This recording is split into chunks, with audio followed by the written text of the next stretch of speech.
Hello everyone, Assalamu alaikum, and welcome everyone in the lecture of chapter 12. And chapter 12 is basically on series AC circuit.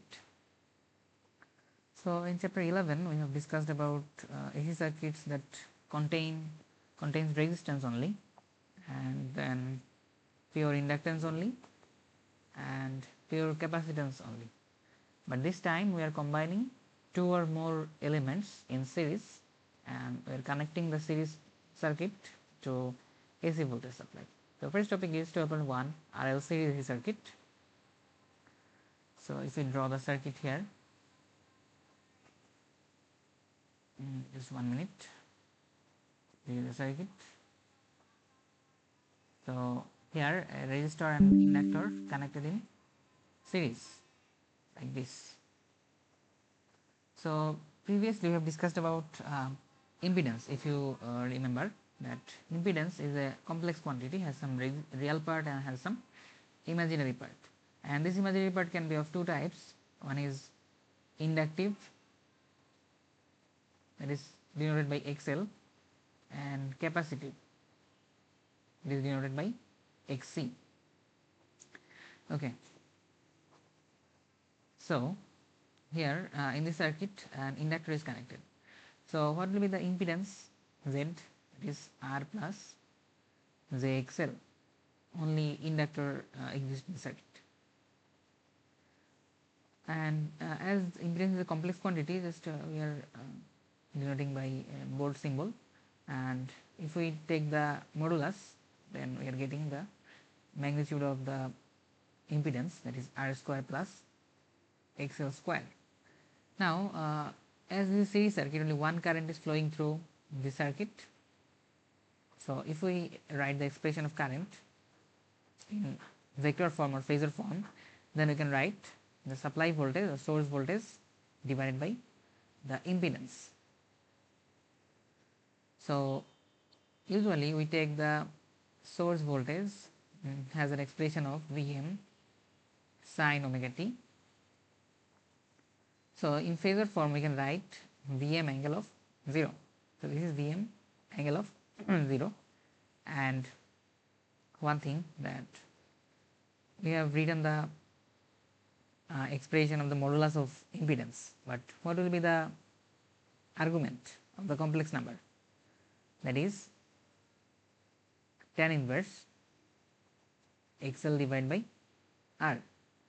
So now we can express this complex number Z by in polar form, that is the modulus R square plus XL square and their angle, that is tan inverse XL by R. So we can express current like Vm divided by root over R square plus XL square angle of minus tan inverse XL divided by R, because this angle tan inverse XL by R was in the denominator, that's why it was positive sign, and whenever we are taking the argument in numerator, then it will become negative. So this is the expression of current in phasor form or vector form. This is the magnitude or modulus, this is the argument or angle. So we can write the maximum value of current, this is the magnitude or maximum value of the current, that is Vm by root over R square plus XL square. So we can express the phasor form of current called Im angle of minus phi, and if we express the current in time domain or as a function of time, we can write Im sin omega t minus phi. Okay, we have expressed this phasor quantity into time domain or as a function of time. This is the expression of current. So now we are interested to see the vector diagram or phasor diagram of the current and voltages, like this type of diagram. So let's redraw the circuit. This is the circuit.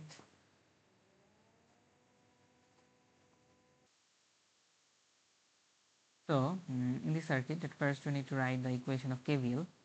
So the source voltage, that is, must be equal to the resistor voltage drop and voltage drop of inductor. But keep in mind that these quantities are phasor, so we are writing in using bold letters. Okay.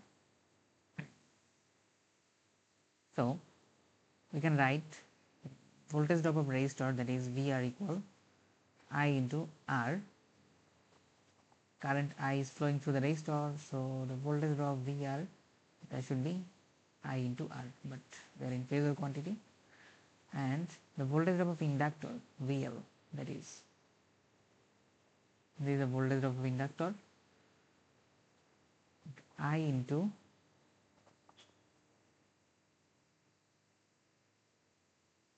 JXL. Okay, so we can write J into IXL. So J is the complex sorry, imaginary number. So this is the real axis, this is the imaginary axis. So J is actually comparable to I, that is the square root of -1. So this is the position where J is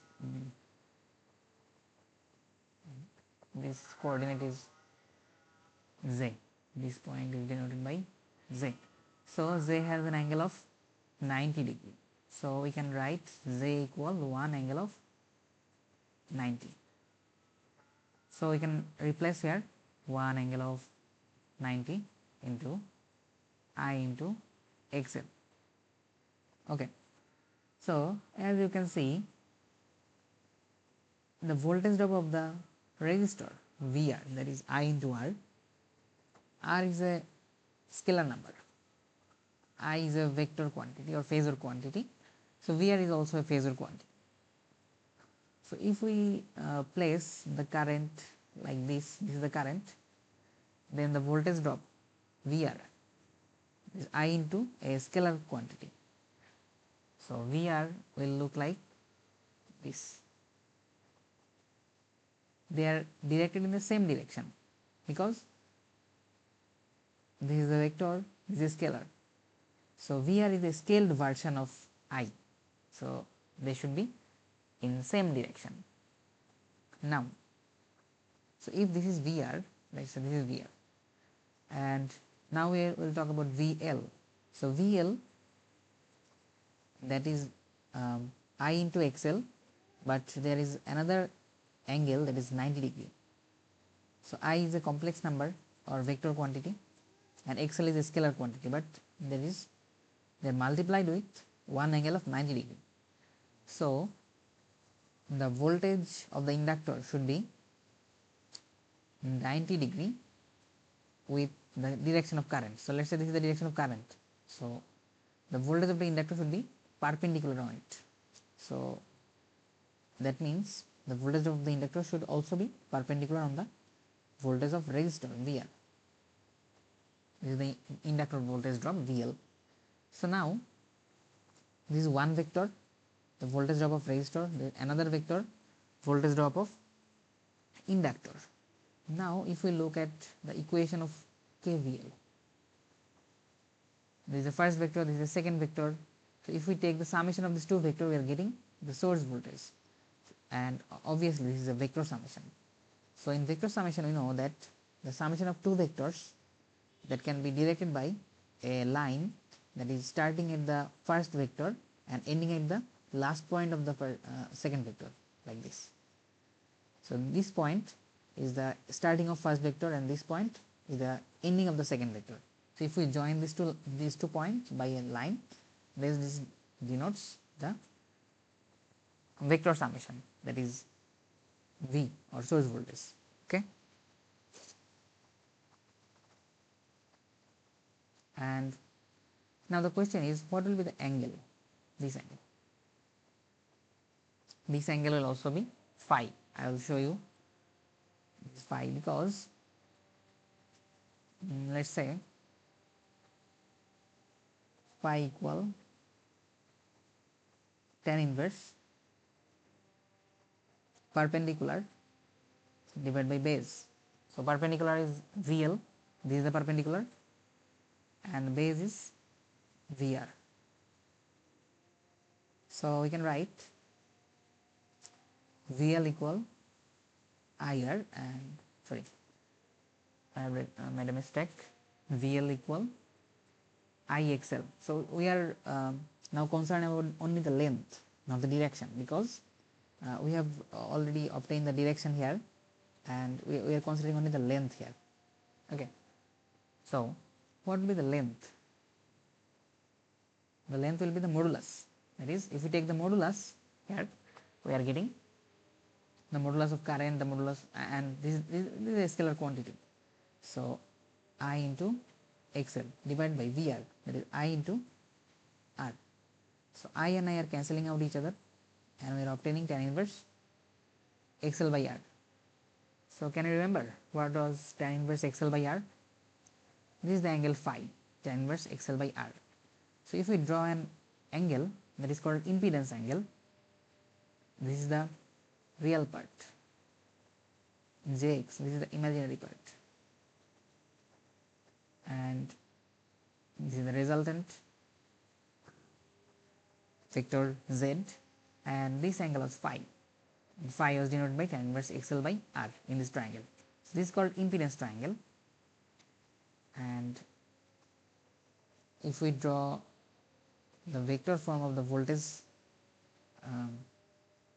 vector, we have just plotted the KVL equation. This is the KVL equation of inside this loop, and we have obtained a similar triangle. Okay.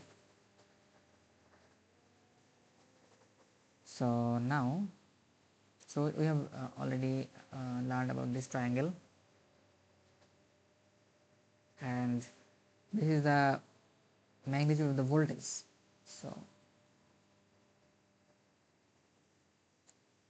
if we want to know the modulus of the modulus or length of this vector V, that can be written by applying Pythagoras formula, that is VR square plus VL square, because this is a right triangle, they are making an angle of 90 degree.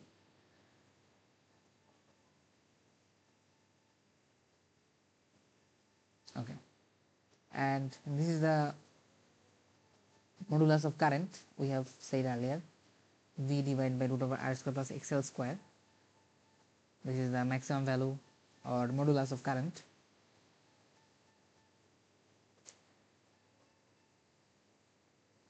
And I have already discussed about the phi, that is phi equal tan inverse XL by R, or it can be written as tan inverse VL by VR. I have shown you earlier here. This is the angle phi, and this is the time domain expression of current, I am sin omega t minus phi. I have also shown you it. Now we need to calculate the power of RL series circuit.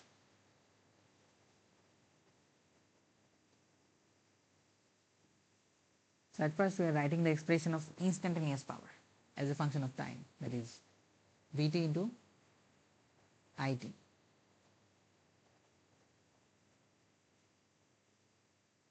Instantaneous power. So Vt, that can be written as Vm sin omega t, and It, that can be expressed as Im sin omega t minus phi. This expression and this expression, we have multiplied these two. So we can write Vm Im by 2 into 2 sin omega t into sin omega t minus phi. We have taken these two for applying trigonometric manipulation here. So Vm by, we can write also Vm by root 2, Im by root 2 for expressing as in terms of RMS. Okay, so we can split these two by taking 2 root 2 and okay, so 2 sin A sin B, we can write cos A minus B, sorry, I am writing the formula first, 2 sin A sin B, that is cos A minus B minus cos A plus B, something like that. You have learned this type of trigonometric formula in your HSC mathematics or other math courses. So this is A omega t minus this angle omega t plus phi minus cos, then subtraction of these two angles omega t minus omega t plus phi. So we can write Vm by root 2 Im by root 2 into omega t cancelling out each other, this is cos phi minus we are adding these two, so this should be, I have made a mistake, this should be omega t plus omega t minus phi. Okay. So the first term will be cos phi and second term will be cos 2 omega t minus phi. So this is the instantaneous power. Now we want to know what is the average power. So we need to integrate in a full cycle and we can calculate the average power. So average power, P average, or we can simply write P, that is 1 over full cycle from 0 to t, t of t dt. So if we integrate this expression of power, this is obviously a function of time for a full cycle, then what we are getting, if we observe closely, 1 over t from 0 to t, Vm by root 2 Im by root 2 cos phi minus cos 2 omega t minus phi, this expression dt. So we are taking the constants outside of the integration, Vm by root 2 Im by root 2 0 to t, okay, there is 1 over t here, cos phi dt minus Vm by root 2 Im by root 2 1 over t from 0 to t cos 2 omega t minus phi dt. Okay, so this time what will be the result of integration of the second portion? We are integrating cos 2 omega t minus phi for a full cycle. So you know that cos 2 omega t is minus something, this is a complete cosine wave, and if you integrate a cosine wave for a full cycle, you know that cosine wave has some positive portion, has some negative portion, and they are equal, they have the equal area. So if you integrate this for a full cycle, we will obtain a 0, because there are some positive portion, positive area, positive and negative area, so they are cancelling out each other. So the only remaining portion is Vm by root 2 Im by root 2 1 over t, cos phi is the constant here, so we are taking constant outside of the integration 0 to t dt. So this is the expression of power. We need to simplify again.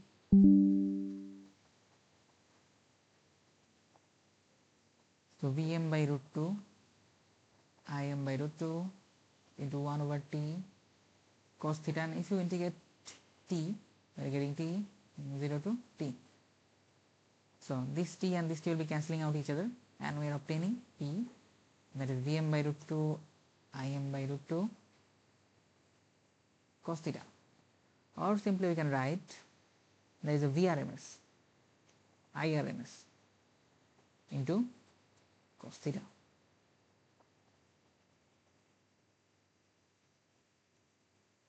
Okay, so this is the expression of Vi cos theta. This is not specified, so unless otherwise specified, we usually consider this is the Vrms, this is the Irms. So I have written RMS terms, but in your slide this is not written, so don't get confused. And now what is the power factor? So now we are introducing a new term, that is power factor, that is denoted by cos phi. Okay, power factor, that is PF equal cos phi. So previously we have seen that AC circuit containing pure resistance in chapter 11. Okay, this topic.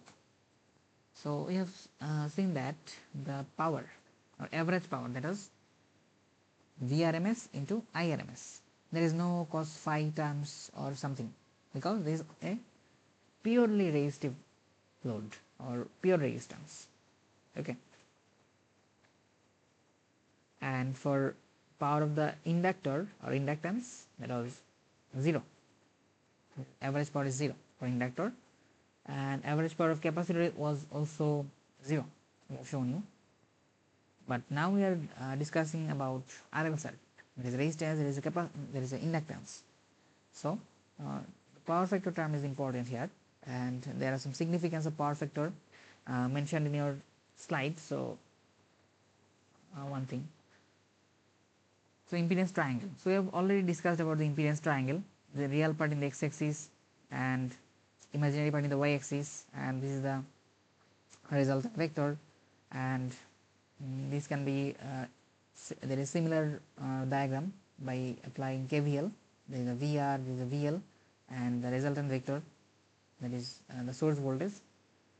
This is similar triangle. Now we need to know the apparent, true, and reactive powers. Okay. So we'll discuss about real or true power. It is P equal Vi cos phi. There is the RMS quantity, and there is another power that is called reactive power.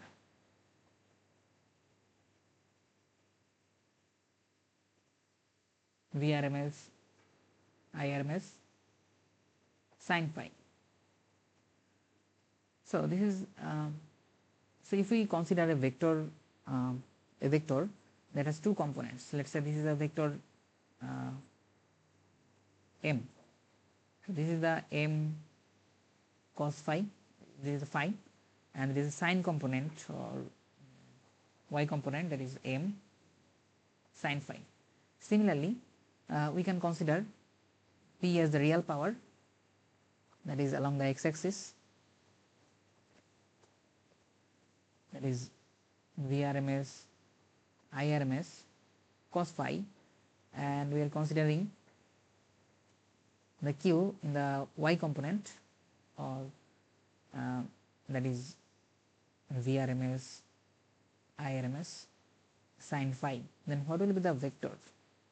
This is the vector, and this vector has a magnitude of Vrms, Irms. Okay, and this is the angle phi, and we can simply redraw the this diagram like this. This is the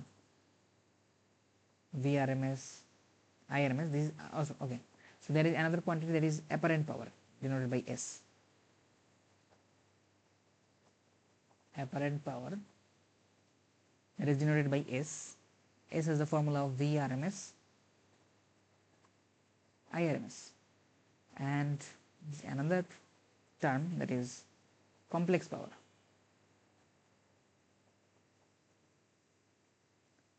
This time we are writing S by using bold letters.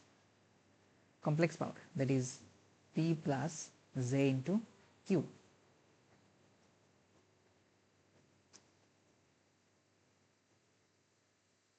This is P, this is Q. P equal Vi cos phi, these are RMS quantities, and Q equal Vi sin phi, this is phi.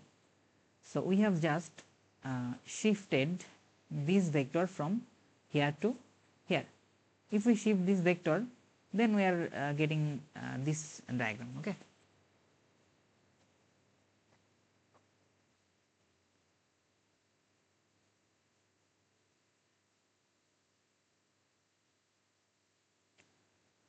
So this is also can be drawn by using this type of diagram, that P in the x-axis and Q in the negative y-axis, and this is the apparent power.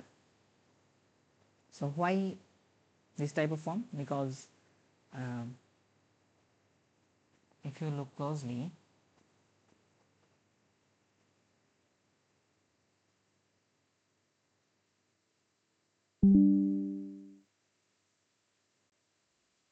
in your slide, we have started by taking this is the supply voltage, and as the current has an angle of negative, that is I, that can be written as Im angle of minus tan inverse XL by R. If you remember, I have said earlier that this is the expression of current, that angle of minus phi. So if this is the voltage, then the current should be a little bit lagging. This is the angle phi. Okay, so if this is the current, then and this is angle of phi, then this is I cos phi, this is I sin phi. Now if we multiply with a V, we are multiplying this vector with a V, and okay, 1 minute, we should change the color. We are multiplying this by a V, so if we multiply, then the vector will be getting larger. So this is Vi cos phi, and this is Vi sin phi. Okay, and Vi cos phi, that is the average power, real power, true power, and Vi sin phi, this is the reactive power, and this two has a resultant vector like this, and this is denoted by apparent power, or S. This is the angle phi, that is Vi, or we can simply write this is S, this is P, and this is Q.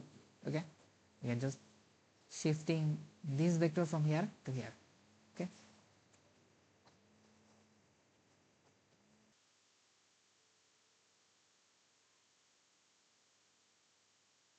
so the definition of apparent power is written in your slide, so go through these pages, and this is the reactive power definition, power triangle. Okay, so this is called the power triangle. We have already drawn this triangle. This is called power triangle.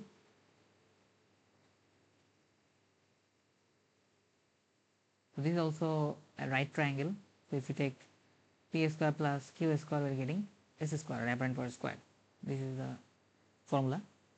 And true power, that is Vi cos phi, and reactive power, that is Vi sin phi.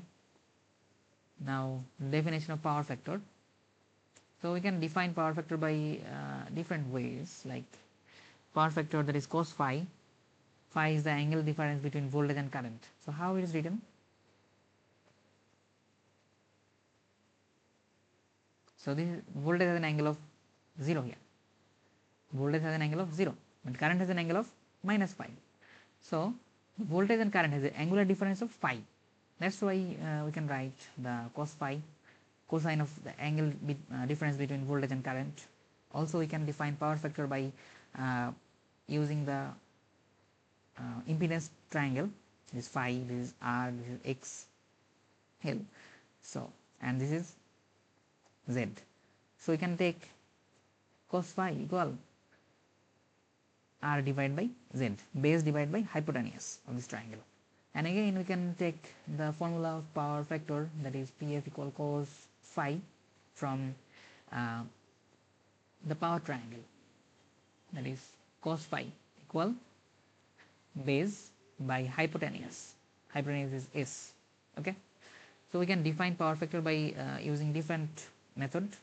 So all are the definitions of power factor, and this is very important. And the significance of power factor. So go through this significance of power factor slides by yourself, and this is very important, that you need to know what is the significance of 0.8 power factor, or 80% power factor is the utilization of apparent power.